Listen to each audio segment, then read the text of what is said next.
Assalamualaikum warahmatullahi wabarakatuh. Saya Muhammad Afiq Taqiyuddin bin Noh, nombor metrik 18BI 01052. Nama saya Zahin Azuri bin Zainal Asri, nombor metrik 18BI 01041. Nama saya Mior Muhammad Hilmi bin Abdul Razak, nombor metrik 18BI 01039. Nama saya Wan Muhammad Farhan bin Wan Jeffrey, nombor metrik 18BI 01028. Hari ini saya akan memulakan perbincangan berkenaan dengan kontrak elektronik di Malaysia. Okey, saya di sini akan menerangkan kepada konsep kontrak itu terlebih dahulu. Di dalam definisi kontrak, kita boleh melihat dia sebagai satu perjanjian di antara pembuat janji dan juga penerima janji dengan balasan yang sah. Syarat kontrak perlulah mencapai kepada persetujuan daripada pihak-pihak yang terlibat di dalam kontrak tersebut.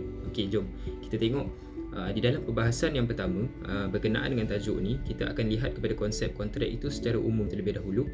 Secara lebih stipulated atau terperinci dia yang kami ingin bahaskan, maka boleh dibahagikan kepada dua, iaitu kontrak yang bentuk tradisional dan yang satu lagi kontrak yang lebih contemporary yang kita gelar sebagai e-kontrak ataupun kontrak elektronik. Okay, sebelum itu kita lihat definisi konsepnya terlebih dahulu. Kontrak adalah satu cabang kecil daripada kandungan dalam dunia perniagaan ataupun muamalat. Di dalam perniagaan, contoh dia akan ada transaksi, marketing, aset dan juga liability dan sebagainya lah. Di dalam salah satu cabang tersebut iaitu transaksi, maka di dalam transaksi itu akan ada kontrak. Kalau satu akad tersebut terkandung klausa-klausa, terma dan juga syarat yang perlu dipatuhi oleh kedua pihak yang terlibat di dalam sesebuah kontrak. Basically, kontrak ini adalah satu documentation ataupun dokumentasi yang formal kepada suatu transaksi di antara pihak-pihak yang terlibat dalam pelaksanaan suatu perkara yang berbentuk kita kata komersial, seperti pelaburan, sewa beli, pinjaman dan sebagainya lah. Baiklah, kemudian kita lihat kepada perbezaan di antara kontrak tradisional dan juga kontrak elektronik. Kontrak tradisional ni secara uruf dan adat dia adalah satu benda yang konvensional yang kita selalu lihat, yang selalu diamalkan. Ini dia melibatkan kepada pertemuan bersemuka di antara pihak-pihak yang nak melakukan atau nak membuat kepada kontrak tersebut. Berlaku dia perbincangan secara dua hala, kemudian wujudnya bukti atau petanda persetujuan seperti kita kata macam angguk kepala ataupun berjabat tangan dan sebagainya. Seterusnya berlakulah penurunan perakuan tanda tangan dan pertukaran dokumen di antara pihak-pihak. Inilah satu formaliti ataupun tata cara kontrak secara tradisional. Manakala kalau lihat pula kepada kontrak yang dilaksanakan melalui medium elektronik ataupun kontrak elektronik tu, kontrak elektronik ni adalah apa-apa kontrak yang dihasilkan dengan penggunaan sistem perisian program komputer, atau dengan kata mudahnya melalui software atau secara atas talian lah. Dengan kata lain, tanpa melibatkan apa-apa sebarang hard copy. Dokumen tu tak ada dalam bentuk file, dalam bentuk filing ke ataupun kertas ke dan sebagainya. Contoh e-kontrak atau kontrak elektronik ni termasuk e-trading, e-shipping, e-retailing, atau yang lainnya e-penerbitan, ketika mana penerbitan buku berlaku dan sebagainya lah. Wujudnya konsep ni disebabkan practicality, dia mudah atau satu proses yang di mana kita memudahkan kepada satu tata cara untuk berkontrak. Di mana dalam keadaan semasa ni, dalam COVID-19 ni, kita tak boleh nak berjumpa bersemuka dengan orang, maka e-kontrak ni dia main peranan untuk memudahkan di antara dua pihak itu melaksanakan satu kontrak secara atas talian. Wujudnya konsep ni disebabkan practicality lah tadi. Kenapa dia praktikal? Kerana ciri utama kontrak elektronik ni adalah persetujuan dalam pembentukan kontrak melalui medium elektronik seperti komputer. Contoh dia, kita boleh melalui Google Meet, kita buat satu perbincangan berkenaan dengan syarat dan terma di dalam satu kontrak, dan kemudian boleh mencapai persetujuan secara tidak bersemuka ataupun berjumpa dengan orang yang kita hendak melakukan ataupun mengadakan kontrak tersebut. Dan segala dokumentasi itu pun akan dilaksanakan ataupun akan diselesaikan secara digital, secara atas talian sahaja. Kemudian ada juga dalam penggunaan perisian komputer secara khususnya bagi membolehkan berlakunya perhubungan dan perpindahan data transaksi yang berlangsung melalui sistem rangkaian awam secara terbuka, dan tempoh masa pembentukan kontrak ni sifat dia lebih cepat berbanding dengan kontrak secara konvensional, sebab kita tak ada proses kita kena jumpa dengan orang tu, kena buat temu janji, berjumpa dekat mana dan sebagainya lah.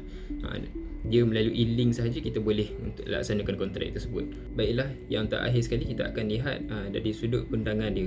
Dari sudut pandangan dia, kedua-dua kontrak ni terbentuk dan dinaungi di bawah dua statut yang utama, iaitu yang pertama ialah Akta Kontrak tahun 1950 dan juga yang satu lagi adalah Akta Perdagangan Elektronik tahun 2006. Walaupun e-kontrak ni dilihat sebagai satu benda yang contemporary, satu benda yang keterhadapan, yang menjangkaui daripada tahun termaktubnya Akta Kontrak ni, iaitu tahun 1950, tapi dia juga masih dikira ataupun considered to be a contract.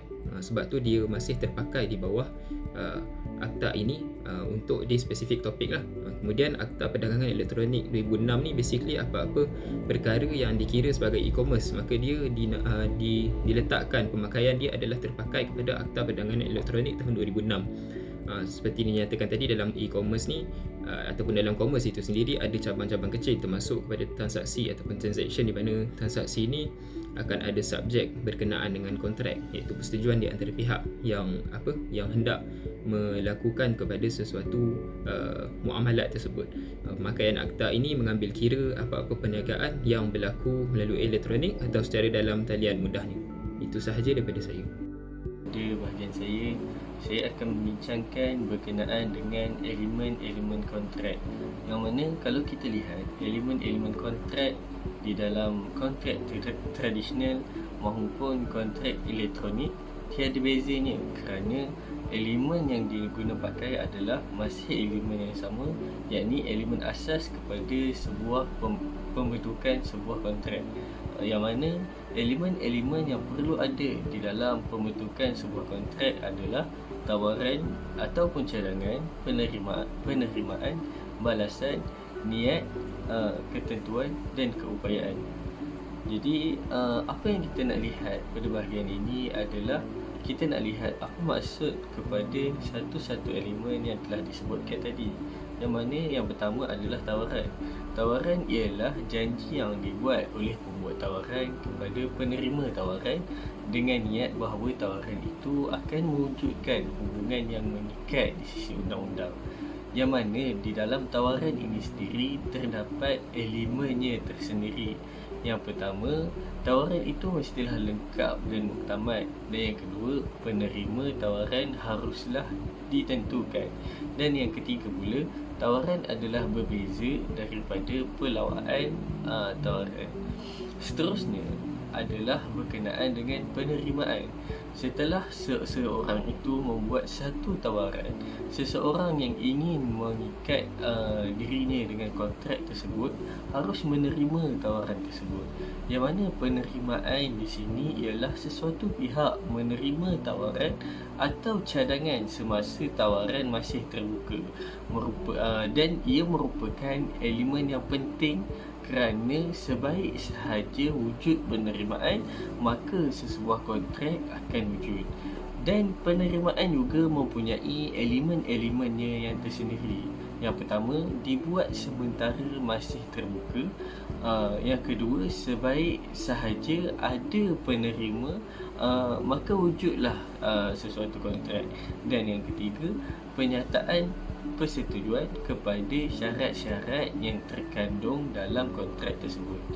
Di dalam konteks tawaran dan penerimaan di dalam kontrak elektronik, pembuat tawaran mempunyai kuasa untuk menetapkan kepada penerima bagaimana sesuatu penerimaan itu dibuat, yang mana sama ada dengan penerbit itu menekan button bahawa menunjukkan dia sudah terima, ataupun dengan cara-cara lain yang dibuat oleh pembuat tawaran.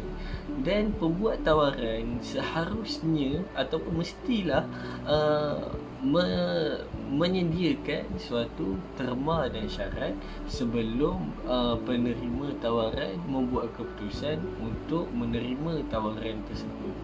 Hal ini adalah untuk mengelakkan kekeliruan kepada penerima tawaran tersebut dan untuk mengelakkan pengeksploitasian kepada penerima tawaran tersebut. Seterusnya, di antara elemen penting yang perlu ada di dalam kontrak ini adalah balasan. Balasan ialah faedah yang sepatutnya diperoleh oleh kedua-dua pihak dari urus niaga seperti yang dipersetujui oleh pihak-pihak yang mengikat perjanjian. Dan terdapat banyak elemen di dalam balasan ini, yang mana yang elemen pertama mempunyai unsur timbal balik, yang mana ia haruslah adil di antara kedua-dua pihak. Yang kedua pula, balasan tidak semestinya datang daripada penerima janji. Ia juga boleh datang daripada pembuat tawaran itu. Yang ketiga, balasan lampau adalah sah di sisi undang-undang, yang mana balasan itu dibuat sebelum daripada kontrak itu wujud lagi. Dan yang keempat, balasan tidak semestinya berpadanan. Balasan ini tak semestinya berpadanan dengan kontrak yang dibuat, bergantung kepada penerima itu bagaimana ia ingin menerima balasan tersebut. Yang kelima, balasan mestilah sesuatu yang sah di sisi undang-undang, yang mana balasan yang dibuat di dalam sebuah pembentukan kontrak di Malaysia hendaklah sah di sisi undang-undang kontrak yang berlandaskan Akta Kontrak 1950. Kemudian balasan tanpa balasan adalah batal kecuali di dalam beberapa keadaan, yang mana keadaan pertama, perjanjian bertulis yang dibuat atas dasar kasih sayang, dan yang kedua, diberi pampasan secara sukarela atau dipaksa oleh undang-undang, dan yang ketiga, pembayaran bertulis untuk membayar hutang-hutang yang terdahulu. Seterusnya, elemen yang sangat penting yang mesti dilihat di dalam pembentukan sebuah kontrak adalah niat. Niat di sini bermaksud perjanjian antara dua pihak menjadi kontrak yang sah apabila terdapat bukti yang menunjukkan bahawa wujudnya niat untuk mengadakan hubungan yang mengikat mereka di sisi undang-undang, yang mana ia terbahagi kepada dua, iaitu perjanjian keluarga ataupun domestik, dan yang lagi satu adalah perjanjian perniagaan, yang mana kita akan lihat niat seseorang daripada dua perjanjian ini. Kemudian elemen yang seterusnya adalah ketentuan. Kontrak yang sah mestilah mempunyai peruntukan nyata kepada dua, iaitu bahasa yang mudah dan mencapai syarat utama dalam kontrak tersebut. Maknanya ketentuan kontrak itu mestilah tetap melalui bahasa yang digunakan, yang mana bahasa itu mudah difahami, dan yang seterusnya matlamat untuk mencapai ke arah pembentukan sebuah kontrak itu adalah jelas. Seterusnya, keupayaan. Kita juga melihat keupayaan pihak-pihak untuk membuat kontrak itu, yang mana pihak-pihak tersebut mestilah seorang yang dewasa, berusia 18 tahun, berakal sempurna, tidak hilang kelayakan untuk membuat kontrak tersebut. Okay, untuk seterusnya kita pergi kepada isu perundangan kontrak elektronik. Untuk isu yang pertama ialah iklan di laman web, pelawaan tawaran atau tawaran untuk berkontrak. Okey, suatu kontrak yang sempurna dibentuk melalui elemen tawaran dan penerimaan. Yang dikatakan dengan tawaran adalah pernyataan janji yang mengikat pembuat janji sekiranya penerima janji itu bersetuju dengan terma-terma dalam tawaran tersebut. Manakala pelawaan pula adalah sebuah tawaran ataupun ajakan kepada pihak lain untuk membuat tawaran, dan ianya merupakan sebahagian daripada proses tawar-menawar sebelum kontrak itu terbentuk. Hal ini kita dapat lihat di dalam kes Majumder lawan Attorney General of Sarawak 1967 MLJ 101. Kes ni Mahkamah Persekutuan telah memutuskan bahawa iklan jawatan doktor yang disiarkan di akhbar adalah suatu pelawaan tawaran dan bukannya merupakan suatu tawaran yang mengikat. Manakala di United Kingdom, undang-undang kontrak menyatakan bahawa iklan adalah pelawaan tawaran, dan tawaran membeli secara atas talian dibuat oleh pembelian dengan melengkapkan borang pesanan dan menekankan butang hantar pada laman web.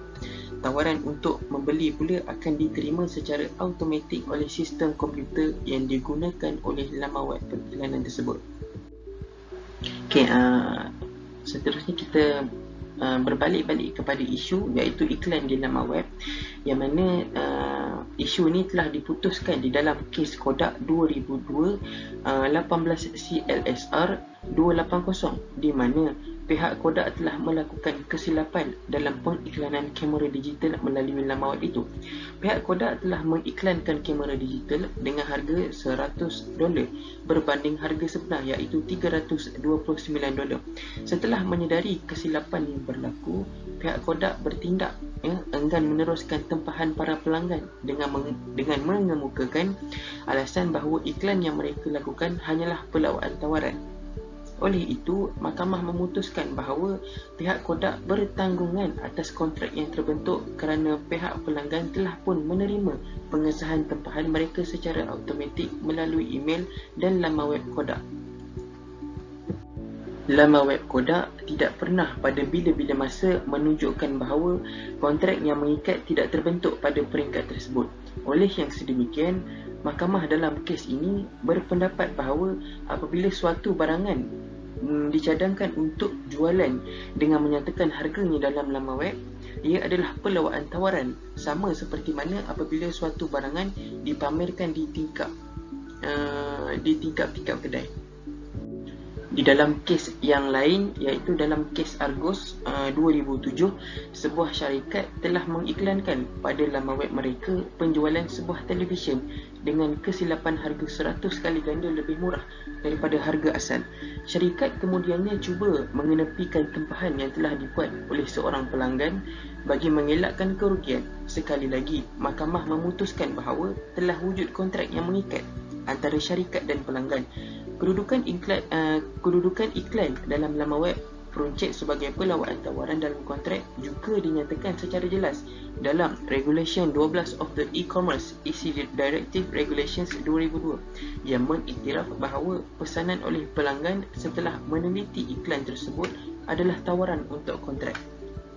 Sungguh pun demikian, suatu pernyataan dalam iklan di laman web boleh kita anggap sebagai tawaran berkontrak bergantung kepada niat sebenar pihak ketika pernyataan iklan itu dibuat, bahasa yang digunakan dan amalan kebiasaannya urus niaga berkaitan.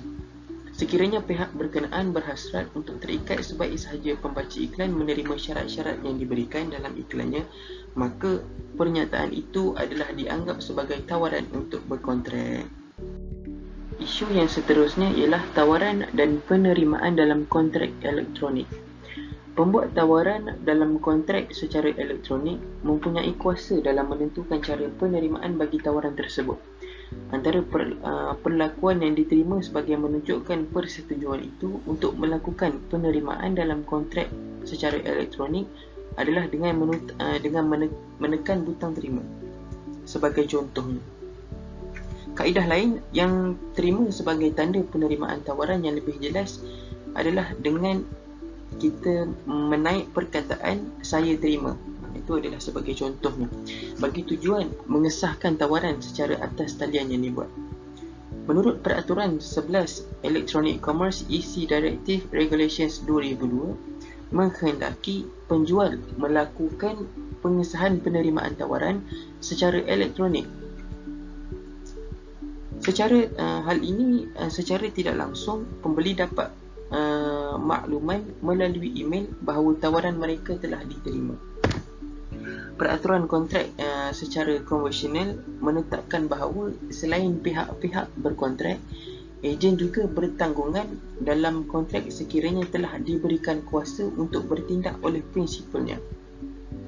Dalam pelaksanaan kontrak secara elektronik, program komputer adalah bertindak sebagai ejen atas talian dan dianggap terikat dengan tawaran dan penerimaan yang dilaksanakan menggunakan program komputer berkenaan. Satu langkah yang boleh dilaksanakan dalam kontrak elektronik bagi mengelakkan pihak penjual secara langsung terikat dengan kontrak di peringkat awal pembentukan kontrak ialah dengan cara kita menyatakan terma dan syarat yang menunjukkan obligasi penjual dalam memenuhi tawaran pembeli adalah bergantung kepada keadaan tertentu sebagai contohnya bilangan stok yang terhad, keutamaan mengikut giliran tawaran pelanggan dan sebagainya. Melihat kepada penuntukan Seksyen 7B Akta Kontrak 1950 yang menyatakan bahawa penerimaan mesti dinyatakan secara biasa dan munasabah, melainkan jika cadangan itu menetapkan cara penerimaan. Penerimaan pula yang dikatakan dengan penerimaan pula mesti dimaklumkan kepada pembuat tawaran bagi mengelakkan sebarang kekeliruan, salah faham dan juga menghalang daripada pembuat tawaran mengeksploitasi keadaan akibat ketiadaan maklum balas daripada penerimaan tawaran. Seksyen 7 manakala Seksyen 7 Akta Perdagangan Elektronik 2006 yang menyatakan menerima dan mengesahkan pembentukan suatu kontrak yang keseluruhan proses komunikasi tawaran, penerimaan, pembatalan tawaran atau penerimaan dibuat melalui mesej elektronik. Menurut Cheong Mei Fong 2006, ya, bagi transaksi kontrak secara elektronik, penerimaan berlaku melalui dua cara.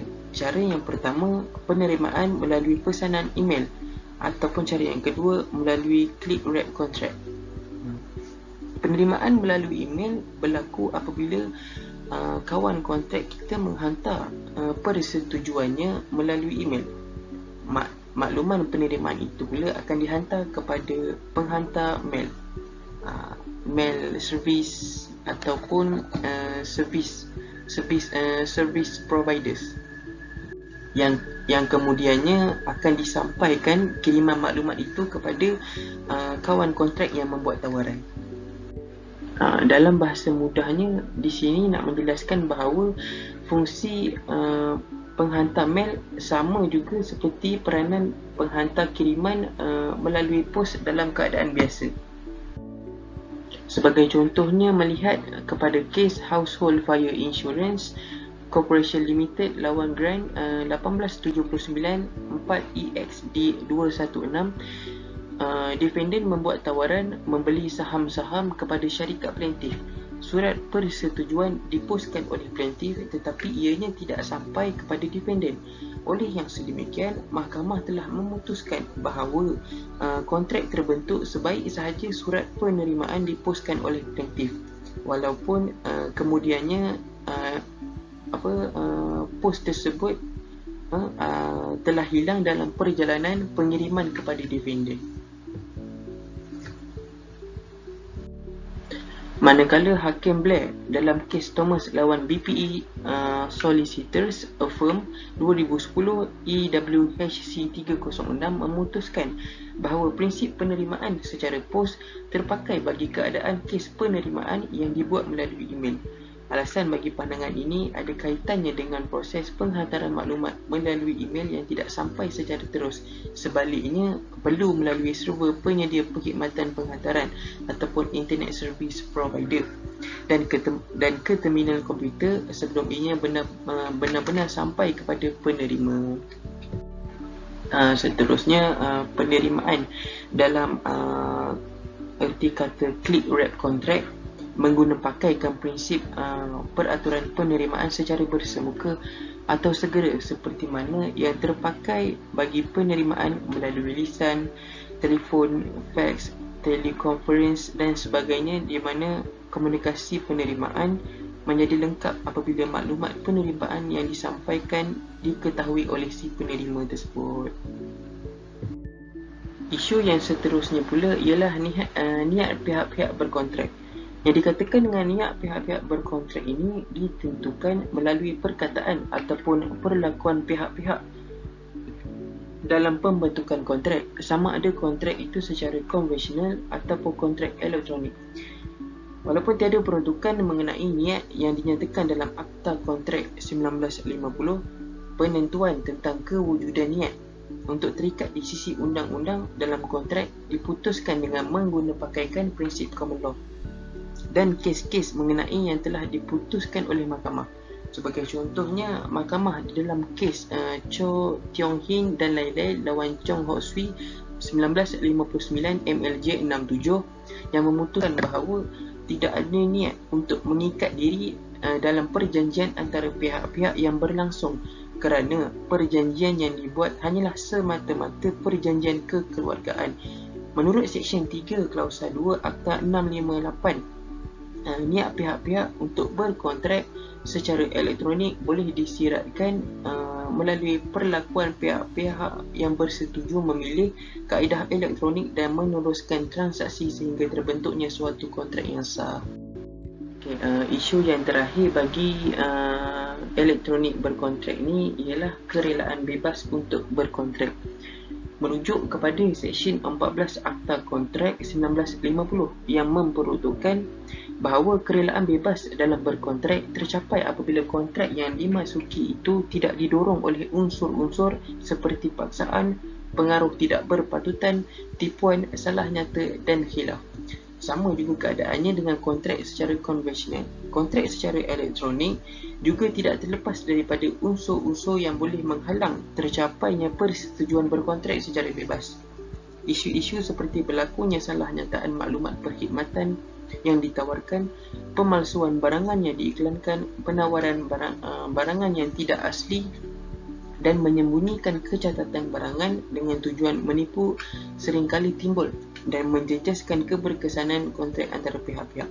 Isu ini bukan sahaja melibatkan barangan atau perkhidmatan yang ditawarkan secara atas talian, tetapi terdapat kecenderungan melibatkan kekhilafan berhubungan identiti pihak-pihak yang berkontrak.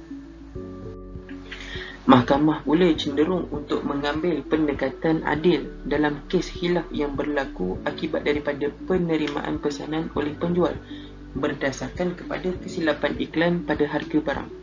Sebagai contoh, di dalam kes Cui King Kiong lawan Digilandmall.com Pte Limited 2005 1 SLR 502, pihak defendant iaitu Digiland Mall telah mengiklankan harga $66 bagi setiap pencetak laser Hewlett Packard. Plaintiff dan beberapa orang rakannya telah melakukan pesanan atas talian sebanyak 1,600 buah pencetak laser jenama tersebut. Sebaik menyedari telah berlaku kesilapan, defendant memaklumkan plaintiff bahawa pesanan plaintiff itu tidak akan diproses. Oleh itu, plaintiff kemudiannya mengambil tindakan terhadap defendant atas alasan telah pun pecah kontrak. Mahkamah rayuan menolak rayuan dan memutuskan bahawa khilaf yang berlaku itu adalah khilaf sebenar di mana plaintiff tidak sepatutnya mengambil kesempatan di atas kelemahan yang dilakukan oleh defendant. Sewajarnya semua pihak yang melaksanakan kontrak secara elektronik menghayati bahawa memandangkan kontrak dimasuki secara terbuka tanpa betul-betul mengetahui siapakah pihak satu lagi dalam kontrak itu. Kepercayaan dan kebergantungan yang tinggi terhadap kesahihan maklumat yang diberikan adalah perkara asas yang tidak boleh diketepikan. Melihat kepada Seksyen 19 Akta Kontrak 1950 yang memperuntukkan bahawa kontrak yang dimasuki tanpa kerelaan pihak-pihak berkontrak secara bebas adalah kontrak boleh batal, di mana pihak terkilan dalam kontrak itu boleh membuat pilihan sama ada untuk meneruskan ataupun membatalkan kontrak. Sekian itu sahaja berkaitan dengan isu kontrak elektronik. Tanda tangan digital adalah tanda tangan elektronik yang digunakan untuk mengesahkan identiti penghantar atau penandatangan sesuatu mesej dan digunakan bagi memastikan sesuatu maklumat adalah betul dan sah di dalam transaksi elektronik.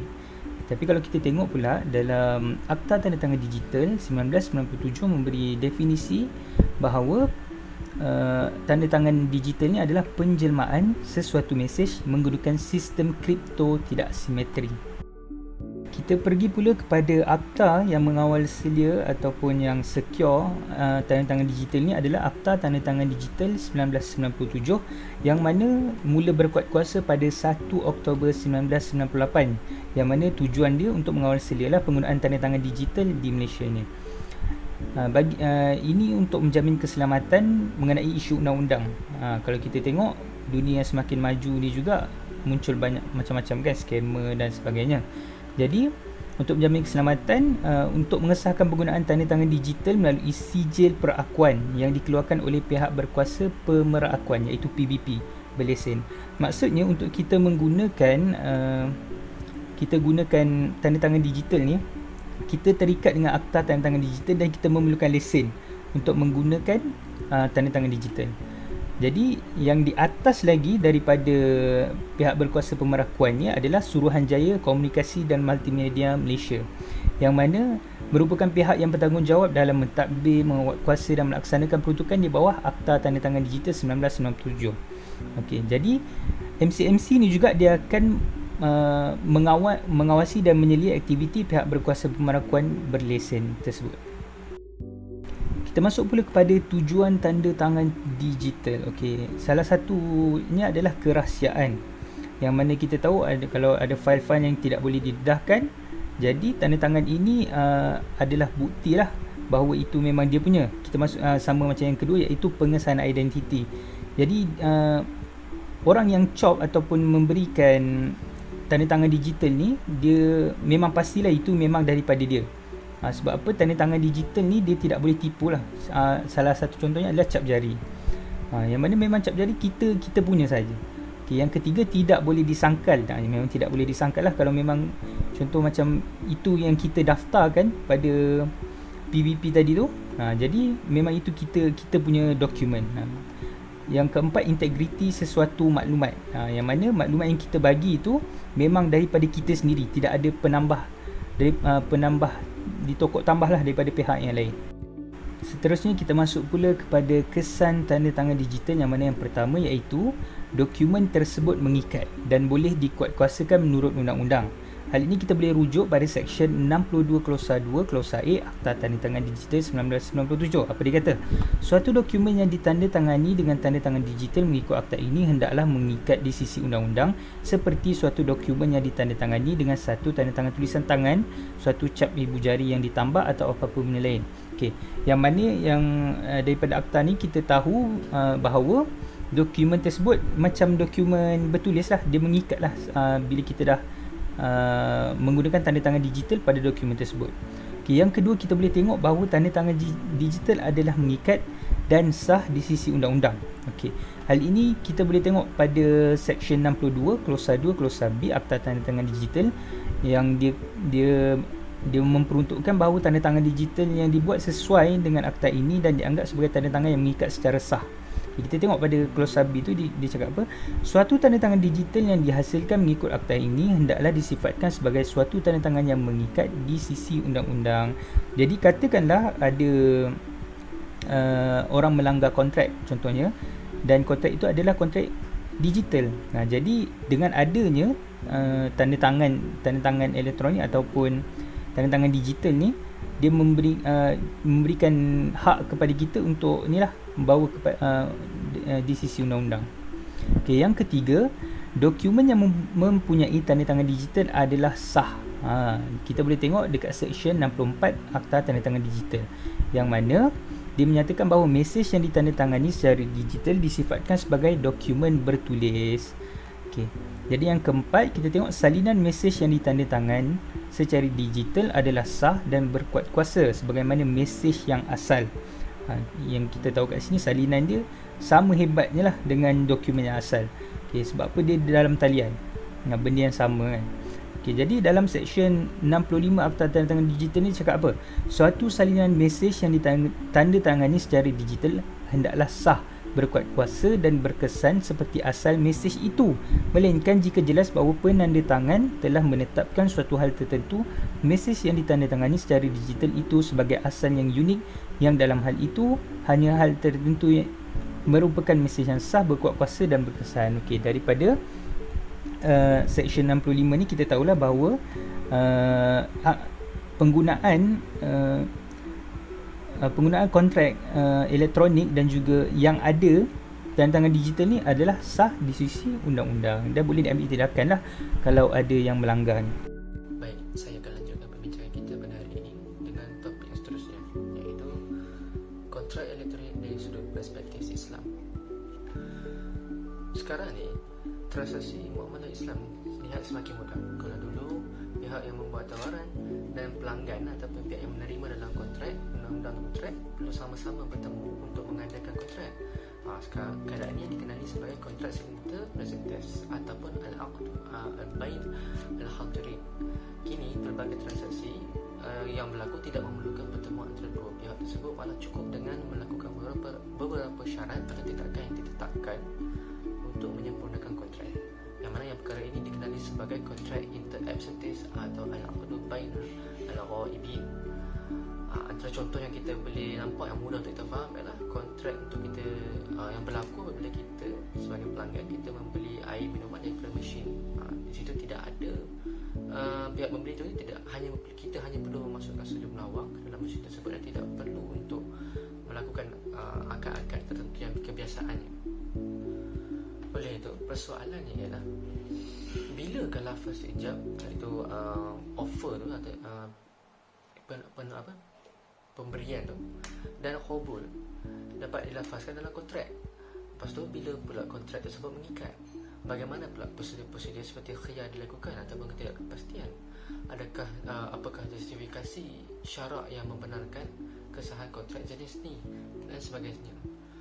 Dan bagi menjawab persoalan-persoalan yang sedemikian, kita kena kaji dulu kedudukan kontrak signature absentis tadi yang saya telah sebutkan tadi menurut konteks undang-undang kontrak Islam. Untuk itu perlu difahami elemen-elemen yang penting dalam pembentukan kontrak dalam Islam, yang mana perkara itu dikenali sebagai arkan al-aqd, rukun-rukun dalam kontrak. Kemudian barulah kita dapat menjelaskan kedudukan penggunaan kontrak ini secara elektronik dalam dunia moden. Untuk elemen yang pertama, iaitu kerelaan. Elemen kerelaan dalam kontrak ini bermaksud satu kontrak mesti dilakukan antara pihak-pihak penawar dan penerima atas dasar rela dan suka sama suka.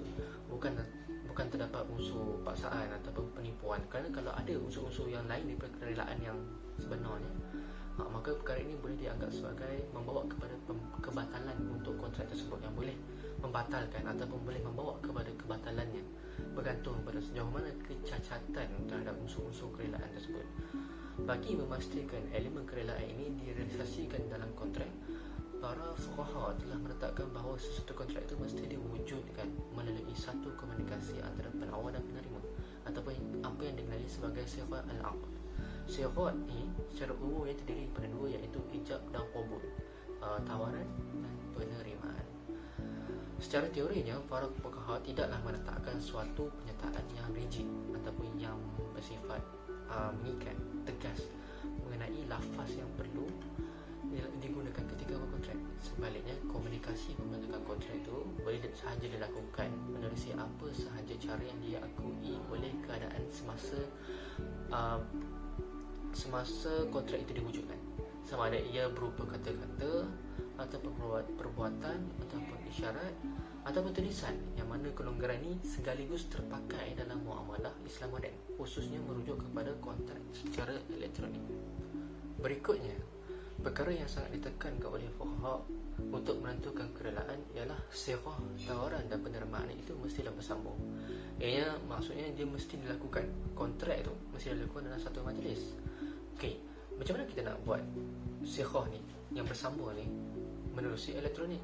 Macam mana kita nak pastikan kata dia adalah merupakan sesuatu perkara yang bersifat ataupun disifatkan sebagai dilakukan dalam satu majlis?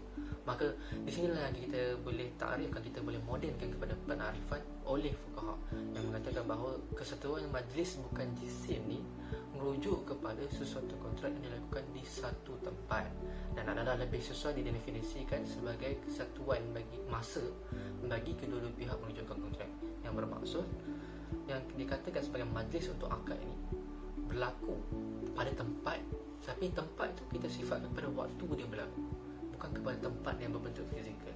Maka di situ yang kita boleh memandangkan penakrifan ini adalah meluas, maka di situlah kita boleh nyatakan bahawa kontrak yang bersifat inter absentis ni, yang tidak ada tempatnya ni, adalah sah untuk diguna pakai. Manakala perkara terakhir yang dibicarakan dalam isu berkenaan dengan kerelaan ini ialah pihak-pihak tersebut mestilah secara sukarela berkontrak ataupun dikenali juga sebagai ikhtiyar. Kerelaan yang diperolehi dengan paksaan ataupun ikrah, penipuan ataupun eksploitasi dan sebagainya adalah dianggap tidak sah. So elemen-elemen yang mencacatkan kerelaan ini harus dikenal pasti bagi membuktikan bahawa pihak-pihak yang berkontrak tidak adalah timbulnya niat-niat yang tidak elok yang sedemikian. Dengan hal ini dapat dinyatakan bahawa jika perkara-perkara ini dipenuhi oleh pihak-pihak yang berkontrak, maka kontrak secara elektronik tetap boleh berlaku dan tetap dapat memenuhi kriteria untuk mendapatkan perkara yang berkenaan dengan kerelaan. Dalam elemen yang kedua iaitu berkenaan dengan objek ataupun dikenali juga dengan mahal ataupun ma'qud alaih. Ianya secara mudah didefinisikan sebagai sesuatu yang dikontrakkan seperti harta dan sebagainya. Berdasarkan kaedah umum, sesuatu objek itu hendaklah wujud semasa kontrak dibuat. Kontrak yang objek itu tidak ada masa kontrak atau kemungkinan tak ada ataupun mustahil untuk ada pada masa depan adalah memang tak sah. Namun ada je, terdapat je beberapa kontrak yang dikira sah walaupun objeknya tidak ada pada kontrak ketika kontrak dibuat. Contoh dia kontrak salam, jual salam ataupun ijarah ataupun musafah ataupun kontrak istisna.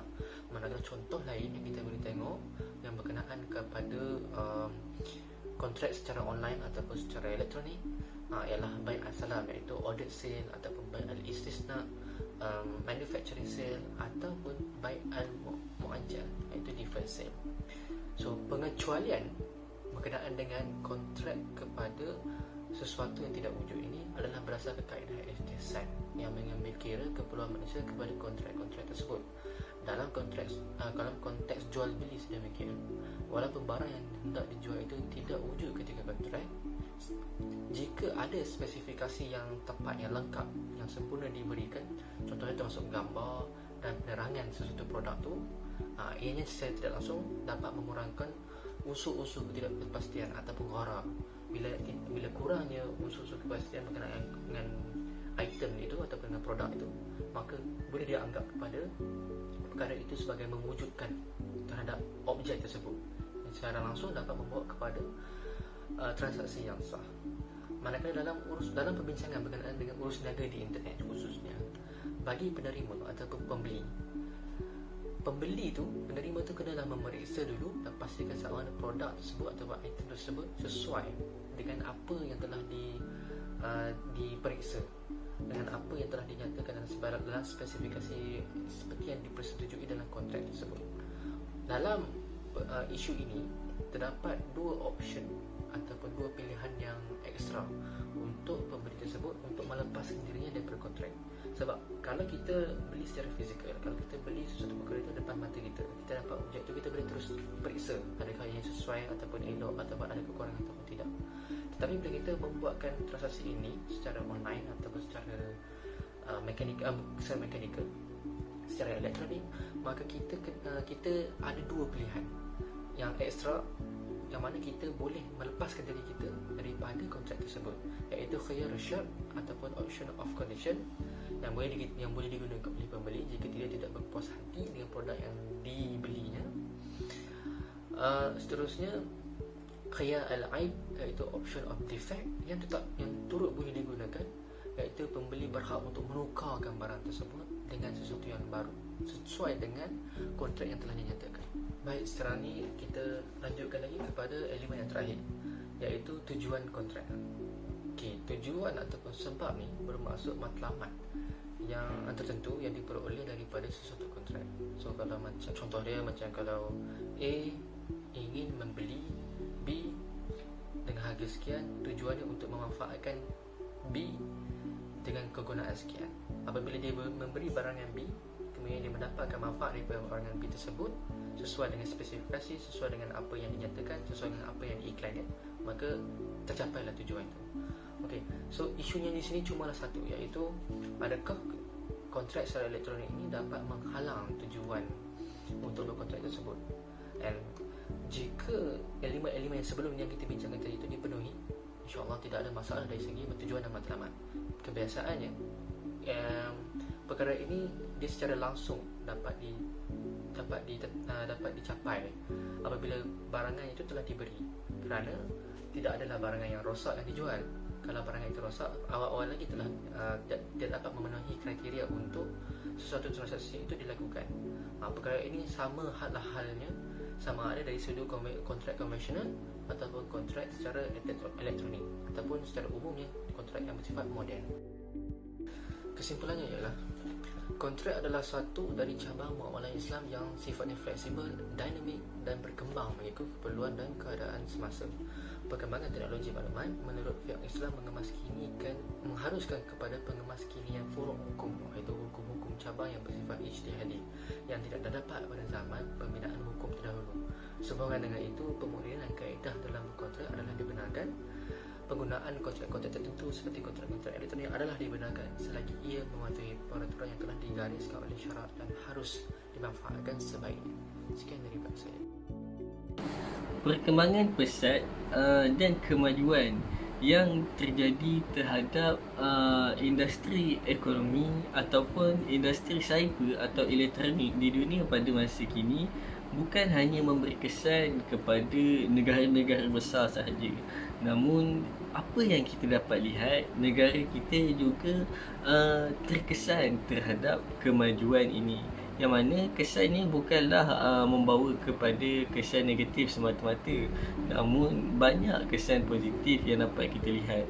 Kalau dulu mungkin membeli barang secara online ini atau membeli barang tanpa melihat barang itu menjadi sesuatu yang orang kata janggal ataupun pelik, namun pada masa kini perkara itu bukanlah sesuatu perkara yang pelik lagi. Dan apa yang kita lihat kemajuannya, hampir setiap hari perkara ini berlaku dan hampir setiap hari orang beli barang-barang melalui online. Malah keperluan asas juga pada masa kini dibeli secara online apabila kita sebagai rakyat Malaysia ataupun seluruh dunia ini menghadapi pandemik COVID-19 ini. Namun kita tidak dapat lari daripada isu-isu yang timbul di dalam pembentukan sebuah kontrak elektronik ini, yang mana setiap hari ada sahaja mereka yang menghadapi isu-isu yang timbul di dalam pembentukan kontrak elektronik ini.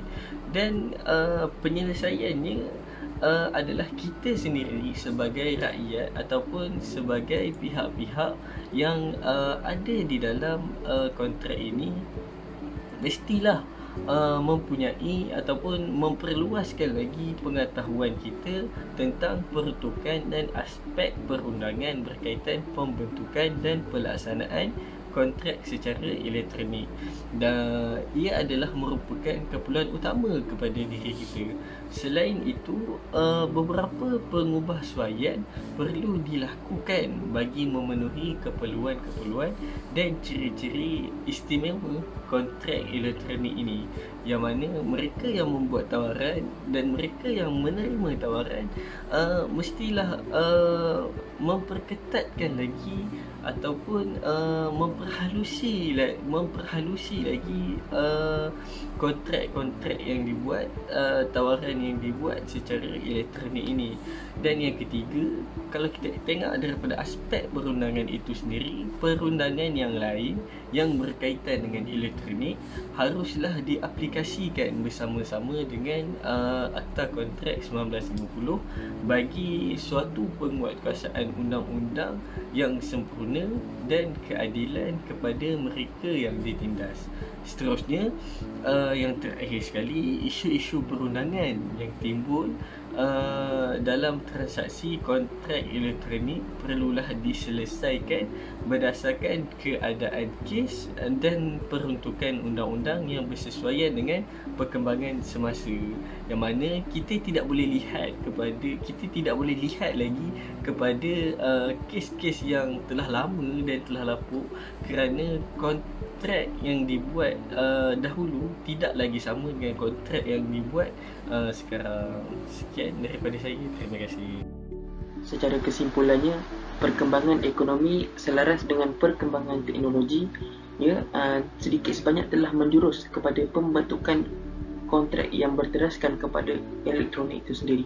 Hal ini disebabkan di dalam kehidupan kita pada hari ini dapat kita lihat sesebuah kontrak yang mana tidak asing lagi bagi kita dan tidak dapat dipisahkan.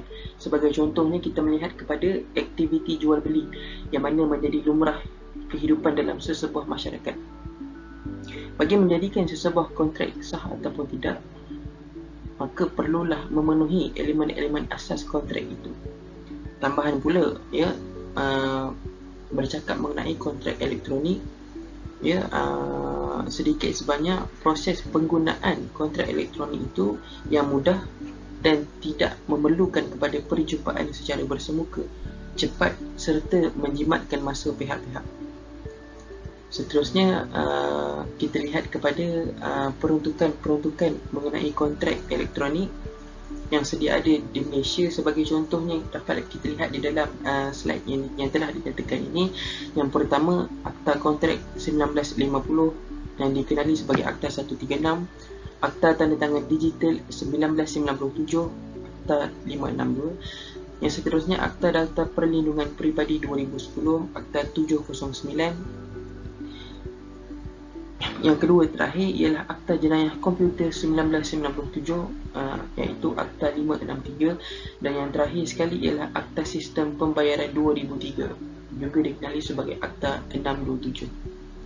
Itu banyak lagi sebenarnya akta ataupun peruntukan undang-undang yang memperuntukkan mengenai kontrak elektronik. Jadi sekian, itu sahaja daripada saya. Terima kasih.